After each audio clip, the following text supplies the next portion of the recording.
건강에 필요한 이슈 메디인에서 살펴보겠습니다. 쿠키뉴스 이수인 기자 나와 있습니다. 안녕하세요. 안녕하세요. 오늘 어떤 주제 준비되어 있습니까? 네, 신데렐라, 배곡, 연어, 마늘. 이게 어디에 쓰이는 단어들인지 짐작이 가시나요? 바로 미용 건강 목적으로 만든 주사제의 별칭들인데요. 정말 안전한 주사인지 또 소문처럼 효과는 있는 것인지 궁금해하는 분들 많으실 겁니다.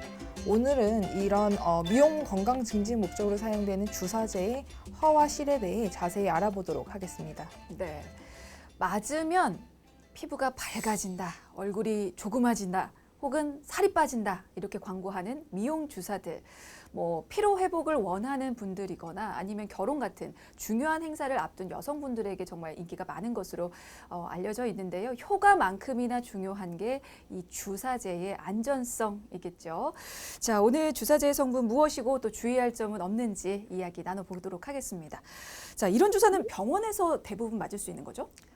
예, 그 성형외과나 피부과, 내과 등에서 이런 주사들을 홍보하는 걸 쉽게 볼 수 있고요.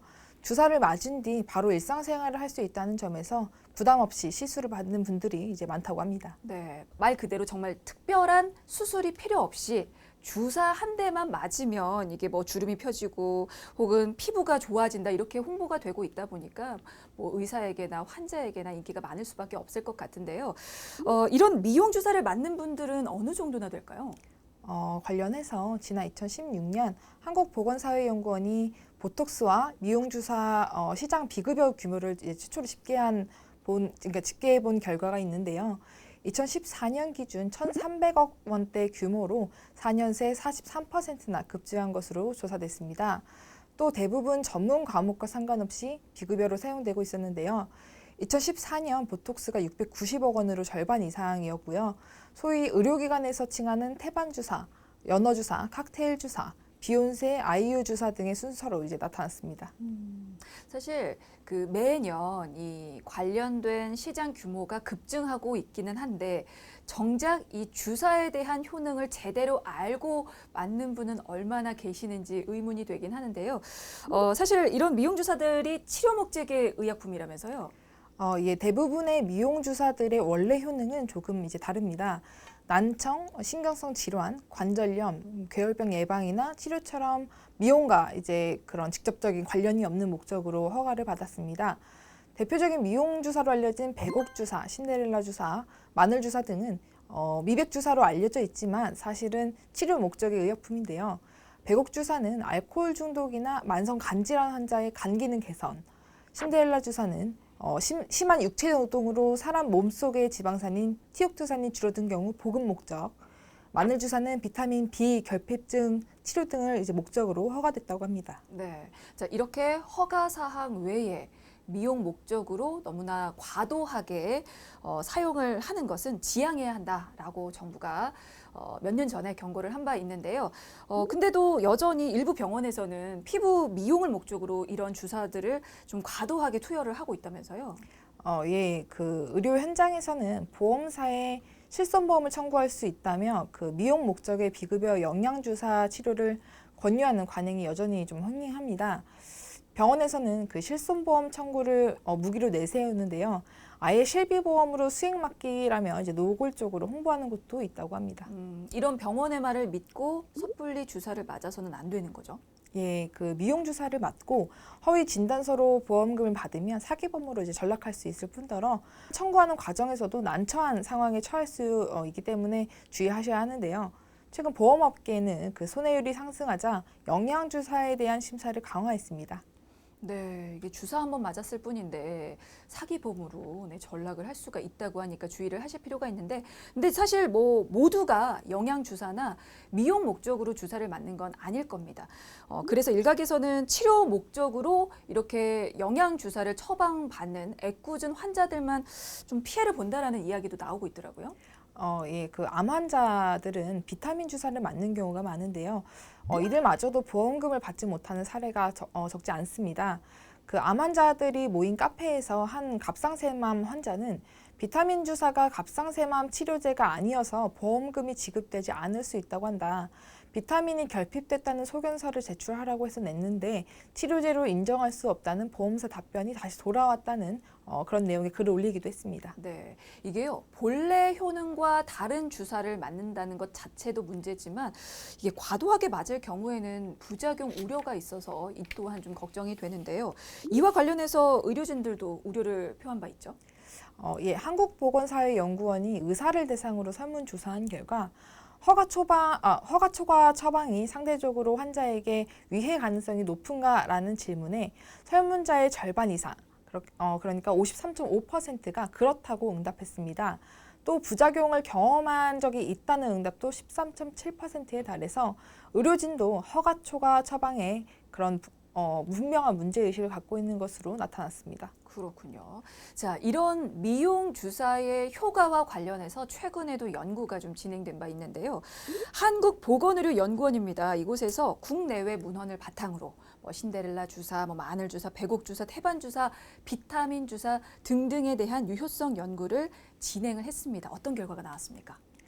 예, 그 윤곽 주사, 연어 주사, 보톡스 등 미용과 건강 증진의 목적으로 사용되는 주사제의 안전성 및 유효성을 입증할 수 있는 근거가 부족하다는 연구 결과가 최근에 나왔습니다. 그러니까 이게 미용 그리고 건강 증진을 목적으로 한 주사제인데 이에 대한 안전성, 유효성에 대한 근거는 아직 부족하다라는 얘기였고요. 근데 사실 이 한국보건의료연구원에서는 이런 연구를 한 게 이번이 처음이 아니에요. 지난 2016년이었어요. 그때도 같은 연구가 진행이 됐더라고요. 예, 그 앞서 보위원은 그 지난 2016년 신데렐라 주사, 배곡 주사, 마늘 주사, 감초 주사, 태반 주사 등 미용 건강 증진 목적의 비급여 미용 주사에 대한 선행 연구를 통해서 유효성을 입증할 수 있는 근거가 부족해서 효과를 판단할 수 없고 일부 주사제에서 과민성 쇼크와 발진, 두드러기 등의 약물 과민 반응 사례를 포함한 부작용을 확인했습니다. 그러면 지난 2016년에 연구했던 내용과 결과가 이번과 똑같지는 않았을 텐데 이번 연구에서 더 추가된 내용은 어떤 게 있습니까? 이번 연구에서는 2016년 연구에 포함된 5개 주사제의 성분과 추가된 4개 주사제에 대한 임상적 안정성과 유효성을 확인하고자 그 국내외 문헌을 바탕으로 신속 체계적 문헌 고찰을 수행하고 국내 부작용 사례 확인을 위해 의약품 부작용 보고 원시 자료와 그 소비자 위해 감시 시스템 위해 정보 자료를 분석했습니다. 네, 자, 그 연구 결과에 관한 내용 좀 더 자세히 들여다보고 가도록 하겠습니다. 자, 먼저 이번 연구에 포함된 주사제 종류는 어떤 게 있습니까? 이번 연구에 포함된 주사제는 신데렐라 주사라고 불리는 티옥트산을 비롯해서 그 배곡 주사라고 불리는 글루타티온, 마늘 주사라고 불리는 프루설티아민, 그리고 감초 주사라고 불리는 글리시리진 등 총 9개가 포함됐습니다. 네, 총 9가지 주사제에 대한 연구가 진행이 됐습니다. 자, 그러면 앞서서 유효성이 부족하다라고 결론이 났다고 했는데 9가지 종류의 주사제 모두 이 유효성이 부족하다고 결과가 나온 겁니까? 연구 결과 이미 이제 미용 목적으로 허가된 보톡스 외에는 임상적 유효성에 대한 근거는 부족한 반면 아나필락시스성 쇼크와 같은 중대한 유해 사례가 다수 보고되고 있어서 주의가 필요한 것으로 나타났습니다. 그러니까 미용 목적으로 허가된 보톡스 외에 다른 주사들 같은 경우는 사실상의 미용 효과가 없다라는 그런 얘기인데요. 이번에는 우리가 미용 주사라고 믿고 있는 그런 주사제의 종류 그리고 이번 조사에서 밝혀진 내용들 좀 하나하나 짚어보고 가도록 하겠습니다. 먼저 신데렐라 주사부터 볼까요? 이거는 어떤 효능으로 알려져 있는 주사제죠? 우선 신데렐라 주사는 그 비타민 C, E의 400배에 달하는 활성산소의 산화작용을 막는 항산화력을 가진 티옥트산에 그 고용량 비타민 C군, 복합 비타민 B군을 혼합한 주사라고 합니다. 이를 주사한 병원에서는 피부 노화 방지와 에너지 생산 촉진 작용으로 피로 회복에 탁월하며 미백, 식욕 억제, 체중 증가 방지에 좋다고 이제 홍보하고 있습니다. 그러면 이번 연구 결과에서는 그런 효능 자체가 없다라고 밝혀진 건가요? 예, 그 이번 연구에서는 그 근거가 이제 부족한 것으로 나타났는데요. 이번 조사에서 티옥트산 성분의 체중 감량 효과에 관한 문건은 한 건이 확인됐습니다. 그 생리 식염수를 투여한 대조군에 비해서 그 티옥트산을 투여한 시험군에서 비만 환자의 혈중 콜레스테롤 등 이런 지질 수치가 유의하게 개선이 돼 있긴 했지만 체중과 관련한 체질량 지수는 차이가 없음이 확인됐습니다. 안정성과 관련해서는 가려움, 발진, 뭐 어지러움, 두통 등의 경미한 부작용 외에도 이제 그 아나필락시스성 쇼크와 같이 중대한 유해 사례가 이제 보고되고 있었습니다. 그러니까 정리를 해보자면 이 신데렐라 주사를 맞은 비만 환자들의 경우에는 이 혈중 콜레스테롤 등이 일부 개선이 됐지만 체중 변화에는 큰 효과가 없었다라는 얘기였습니다. 그러면 배곡 주사도 좀 볼까요? 이름에서 뭐 알 수 있듯이 이게 피부 미백에 좀 도움이 되는 걸로 알고 있는데요. 맞습니까? 예, 그 배곡 주사는 팝스타 비욘세가 맞아서 좀 유명해지면서 네. 일명 뭐 비욘세 주사라고 하는데요. 그 글루타티온의 그 고용량 비타민 C군, 복합 비타민 B군을 혼합한 주사입니다. 멜라닌 색소 생성을 억제해서 빠른 미백 효과와 중금속 제거, 간해도, 피부 재생 효과를 나타내 맑고 깨끗한 피부 회복에 도움을 준다고 이제 설명하고 있습니다. 이번 연구에서 배곡 주사의 경우 글루타티온 성분의 피부톤 개선 효과에 관한 문헌이 한 건 확인됐고 생리식염수를 투여한 대조군과 글루타티온을 투여한 시험군 간의 피부톤 변화를 이제 확인해 본 결과 유의한 차이가 없었습니다. 다만 열, 메스꺼움, 두드러기, 구토 등의 이제 부작용 증상과 호흡곤란, 아나필락시성 쇼크 등 그런 중대한 유해 사례가 보고됐습니다. 알겠습니다. 그리고 뭐 태반 주사라든지 마늘 주사도 있는데요. 이름 들어보면 그 주사 성분에 마늘이라든지 태반이 들어가 있을 것 같거든요. 실제로 그런가요? 예, 그 태반 주사는 태아와 모체를 연결해 영양 공급의 기능을 하는 태반으로 만든 주사입니다. 그 병원에서는 피로 회복이나 뭐 피부의 미백 재생 효과를 낸다고 말합니다. 하지만 식품의약품 안전처에서 인정한 효능은 간 기능 개선과 갱년기 증상 개선입니다. 마늘 주사는 비타민 B1인 푸르설티아민 염산염을 정맥에 주입하는 것입니다. 실제 마늘에 영양 성분이 들어가지는 않았지만 마늘 성분 중 하나인 알리신이 들어가서 그 주사를 맞으면 그 코와 입 안에 마늘 냄새가 퍼진다고 해서 마늘 주사라는 이름이 붙여졌습니다. 주로 피부 개선과 눈의 피곤함, 뭉친 어깨 등의 효과가 있다고 합니다. 그런 효과가 있다고 광고가 되고 있긴 하는데 하지만 이제 이런 태반 주사라든지 마늘 주사 그리고 뭐 감초 주사도 있죠. 이런 경우에는 유효성이 확인됐다라는 연구는 찾아볼 수가 없다고요. 예, 그 마늘 주사는 유효성을 확인할 수 있는 문헌이 없었던 반면 메스꺼움, 발진, 구토 등의 부작용 증상과 아나필락시스성 쇼크, 경련 등의 중대한 유해 사례가 보고됐고요.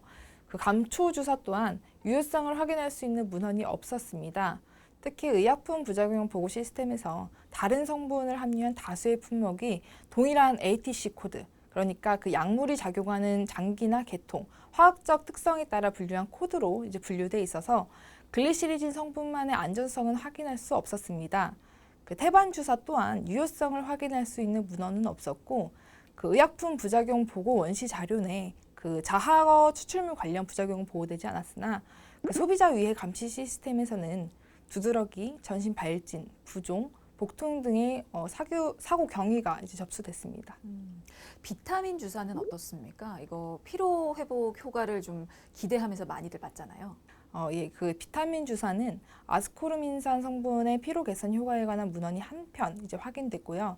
그 생리식염수를 투여한 대조군에 비해서 아스코르빈산을 이제 투여한 시험군이 단기적 피로 개선이 이제 효과가 나타났지만 장기적, 지속적인 효과는 확인되지 않았습니다. 또 그 의약품 부작용 보고 원시 자료 내에 그 부작용은 보고되지 않았지만 소비자 위해 감시 시스템 위해 정보 자료에서는 그 부종 사례가 접수됐습니다. 아예 효과가 없었던 건 아닙니다. 잠깐의 효과는 나타날 수 있지만 장기적으로 보면 그리고 지속성에 있어서는 뭐 효과가 확인되지 않았다라는 얘기였습니다. 이 밖에도 우리가 알고 있는 미용 주사들 사실 많은데 그런 많은 미용 주사들의 유효성을 확인할 수 없음이 이번 연구를 통해서 밝혀진 거죠. 예, 그 연어 주사의 경우 그 유효성을 확인할 수 있는 문헌뿐만 아니라 보고된 부작용도 없었습니다. 또 윤곽 주사는 유효성을 확인할 수 있는 문헌이 없었고 안전성과 관련해서는 의약품 부작용 보고 원시 자료에서 부종, 피부 변색 등의 이미 알려진 부작용 증상 외에 중대한 유해 사례는 보고되지 않았습니다. 반면 소비자 위해 감시 시스템 자료에서는 그 보톡스를 제외하고 가장 많은 부작용 사례가 접수되는 주사로 이제 확인됐는데요. 피부 함몰, 염증, 하열 등의 사례가 보고됐습니다. 네. 자, 그렇다면 이렇게 많은 미용 주사들 중에서 다 유효성이 확인되지 않았느냐? 또 그런 건 아닙니다. 자, 이렇게 조사된 많은 미용 주사 중에서 유효성이 입증된 것도 있는데요. 보톡스가 유일하다고요? 예, 그 보톡스 성분인 보툴리눔 독소의 경우 이미 미용 목적으로 허가받은 적응증, 그 미간 주름, 눈가 주름, 이마 주름은 제외하고 허가 외 범위, 그러니까 얼굴 중간 아랫부위와 그 목 부위에서 유효성을 살펴본 결과 총 10편의 문헌이 포함된 체계적 문헌 고철에서 주름 및 근육 부피 감소의 개선 효과가 확인됐습니다. 효과는 확인이 됐는데 반면에 또 부작용도 많이 보고가 되고 있잖아요.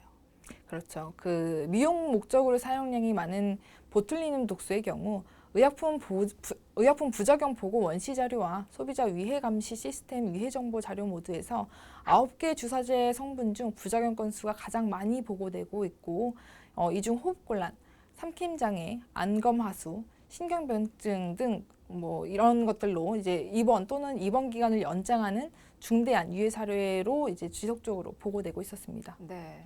자, 이번 연구에서 진행이 됐던 9개의 이 미용 주사 중에서 유일하게 유효성이 입증된 게 보톡스입니다. 하지만 부작용 건수 또한 가장 많이 보고가 되고 있다고 하는데요. 보톡스 부작용 중에서 지금 가장 흔한 케이스는 어떤 겁니까? 일단은 젊었을 때부터 고용량의 보톡스를 자주 맞으면 내성이 생길 위험이 좀 커진다고 하는데요. 대한 레이저 피부 모발학회에 따르면 보톡스 내성이 생기는 이유는 그 보톡스 안에 함유된 단백질 때문입니다. 그 보톡스는 미용 시술뿐만 아니라 이제 여러 가지 질환에도 사용되는 치료제이기 때문에 내성이 생기면 질환 치료 시에 효과가 발휘되지 않을 우려가 있습니다. 특히 뭐 한 번에 500유닛 이상의 과용량을 맞으면 저항과 내성이 생길 가능성이 높기 때문에 주의하셔야 합니다. 네, 보톡스의 가장 흔한 부작용이 사실은 여러 가지가 있는데 그 중에서 대표적으로 말씀을 드릴 수가 있는 게 내성이라는 얘기입니다. 자, 이런 내성이 생기지 않게 하기 위해서는 그러면 어느 정도 좀 간격을 두고 맞는 게 좋겠네요. 예, 그 보톡스는 3개월 이내로 이제 자주 맞지 않는 것이 중요합니다. 학회 관계자는 미국 등 해외 의료계에서는 그 보톡스 시술을 30대 이후에 맞아야 내성이 덜 생긴다라는 보고가 있는데 우리나라는 20대부터 보톡스를 맞는 경우가 많아서 내성의 위험성이 더 클 수 있다고 지적했습니다. 보톡스 맞고 합병증도 생길 수 있잖아요. 어떤 합병증이 있을 수 있습니까? 의사들이 경험한 합병증의 1위는 멍이었고요. 2위는 볼펜 등 그런 과교정, 3위는 효과 불만이었습니다.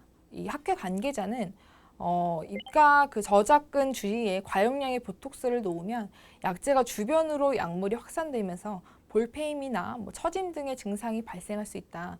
어떤 경우든 과소용량을 쓰는 것이 안전하다고 설명했습니다. 네, 주사를 맞고 피부가 좋아졌다거나 혹은 체중이 감소하는 등의 효과를 보기보다는 오히려 부작용이라든지 합병증이 지속적으로 좀 보고가 되고 있는 것 같아서요. 이렇게 미용 주사를 맞을 때는 정말 신중하게 좀 판단을 하셔야 될 것 같은데, 네, 요거 하나는 좀 말씀을 드려야 될 것 같습니다. 자, 이번 한국보건의료연구원의 이번 연구는요, 일단은 현재까지 나와 있는 그런 연구 자료들을 검토한 겁니다. 그리고 그 연구 자료가 아직은 좀 충분하지가 않기 때문에 효과가 있다 없다 이렇게 단언을 할 수는 없는 거잖아요. 예, 그렇습니다. 그 연구 책임자 이민 정책연구팀장은 현재로서는 문헌의 양이 많지 않아서 유효성을 확인할 수 있는 근거가 부족하지만 그 의료 현장에서는 효과를 체감하는 경우도 있어서 효과의 유무는 단언할 수 없다면서도 그 중대한 위해 사례 부작용이 지속적으로 보고되는 만큼 사용 시 주의가 필요하다고 밝혔습니다. 네, 자, 이 효과에 대한 연구는 지속적으로 진행이 되고 있으니까요. 조금만 더 기다려 주시면 좋겠고요. 자, 이번에는 미용 주사를 맞을 때 어떤 점을 주의하면 좋을지도 좀 살펴보겠습니다. 어떤 점 조심하면 좋을까요? 일단은 그 시중에는 여러 가지 이제 물질을 섞은 소위 칵테일 주사가 남용되고 있는데요. 그 이처럼 정맥에 여러 가지 물질을 한꺼번에 주사하면 체내 전해질 균형이 깨지면서 몸에 심각한 문제가 발생할 수 있기 때문에 주의가 필요합니다. 네. 그리고 이 주사 용량이 또 표준화되어 있지가 않아서 이에 따른 부작용도 좀 조심해야 되는 거죠? 예, 그 영양 주사 과잉 처방 역시 건강에 심각한 문제를 초래할 수 있습니다. 여러 종류의 영양 주사를 한꺼번에 맞을 경우 중복 성분이 과다 투여될 위험성이 있는데요. 특히 이 비타민 B, C 같은 이런 수용성 비타민은 소변으로 바로 배출돼서 크게 문제되지 않지만 비타민 A, D 같은 지용성 비타민과 일부 미네랄 성분은 장기간 몸의 고농도로 축적돼서 건강에 해로울 수 있습니다. 그러면 어떤 방법이 있을까요? 이런 영양주사 남용 혹은 과잉 처방을 제재할 수 있는 보다 강력한 어떤 제도가 좀 필요하지 않겠습니까?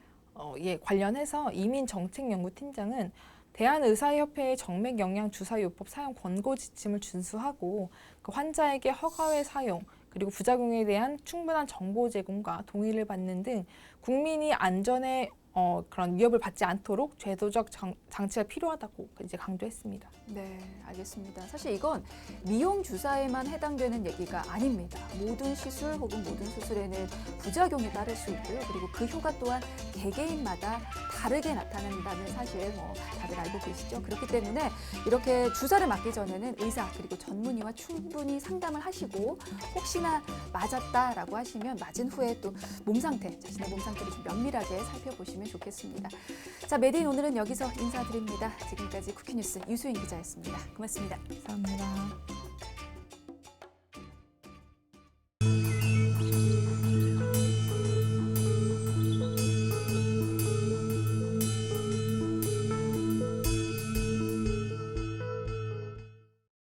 간단한 생활 습관으로 극복하는 구취증. 이번 건강 하이킥에서는 구취증에 대해 알아보겠습니다. 구취증이란 입 안의 박테리아가 단백질을 분해하면서 생기는 휘발성 황화합물로 인해 불쾌한 냄새가 나는 증상을 말합니다.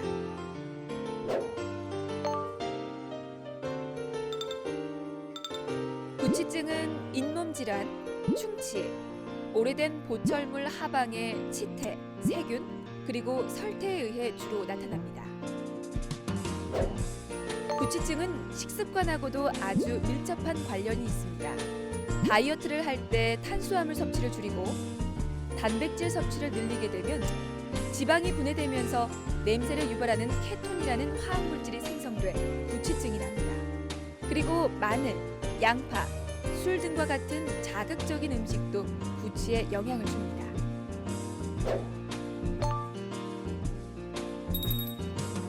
역류성 식도염, 당뇨, 위장질환, 신장질환, 간질환 등 전신질환과 같은 병이 있는 경우에도 구취증을 유발할 수 있습니다. 구취증은 간단한 생활 습관으로 극복이 가능한데요. 우선 올바른 칫솔질로 청결을 유지하고 규칙적인 아침 식사로 설태 제거와 침 분비를 촉진시킵니다. 되도록 술과 담배는 줄이고 물을 자주 마시는 게 좋습니다. 마지막으로 육류 중심의 식습관을 채소 중심의 식습관으로 바꾸는 것도 좋은 방법입니다. 구취증, 더 이상 방치하지 말고 간단한 생활 습관으로 미리미리 예방하세요.